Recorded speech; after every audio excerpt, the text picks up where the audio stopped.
If you crave the chills, the whispers in the dark, and stories that haunt your soul, then subscribe and ring the bell, or the bell rings you.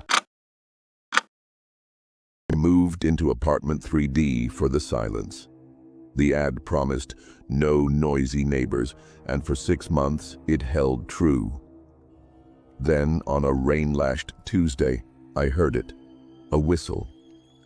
It started softly, like a distant tea kettle, a shrill, off-key tune that seemed to seep through the walls late at night. I blamed the pipes at first, then the old man next door, but when I asked Mrs. Ruiz in 3B about it, she turned pale. "That's not Mr. Kowalski," she whispered. "He's been dead a year. They never filled his unit." That night, the whistling grew louder. It wasn't a song anymore. It was a voice, warped and watery, humming a nursery rhyme I couldn't place. I pressed my ear to the wall. Coldness prickled my skin, and the hum stopped. Something scratched back. I called David, the super, the next day, but he found nothing. No pipes, no animals, just a damp patch on the wall that smelled like river mud. 3 nights ago, I woke at 3 a.m. to the sound of wet footsteps squelching down the hallway. My cat, Luna, hissed at the bedroom door. I checked the locks, all secure.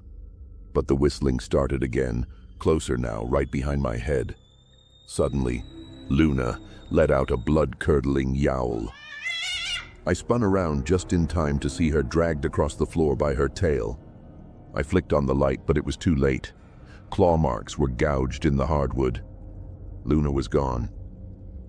Next day, David knocked my door. "Found something in 3C, he said, holding up a rusted music box. "Buried under the floorboards. Must have belonged to the old guy's granddaughter. Drowned in the river behind the building." "Oh, 40 years ago?" He cranked the music box. It played a mangled version of Twinkle, Twinkle, Little Star. Scared, I Googled everything and stumbled upon a July 1983 headline.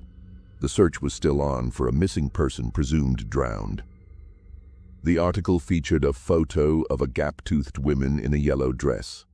Her name was Clara. She was 19 years old. Doctors said her mind would never grow past age 8 because of Angelman syndrome, a rare genetic disorder. She had seizures, struggled to speak, but the only thing she loved was to sing. I was desperate and couldn't afford to move. I started leaving gifts by the wall, a doll, a honey bun, the article said she loved them, and a handwritten note. "Clara, I'm sorry, please stop." That night, silence. But in the morning, the doll's head lay severed in the sink. The honey bun swarmed with maggots. My note was returned, rewritten in jagged, waterlogged letters. "I don't want candy. I want bones to sing." I started sleeping in my car. Bad idea. Last night, I woke to tapping on the windshield. Rain poured down, but I could still see her. A figure in a yellow dress, standing under the streetlight. Her back was towards me. She raised her bloated hand and waved to me. I peeled out of the lot. My breath came in gasps, but as I glanced in the rearview mirror, she spun around. No face, just a wet black hole where her features should be, and through it she was whistling. I panicked and moved across town, relief flushing through my chest. 5th floor. No rivers nearby, safe. But on the first night I heard it.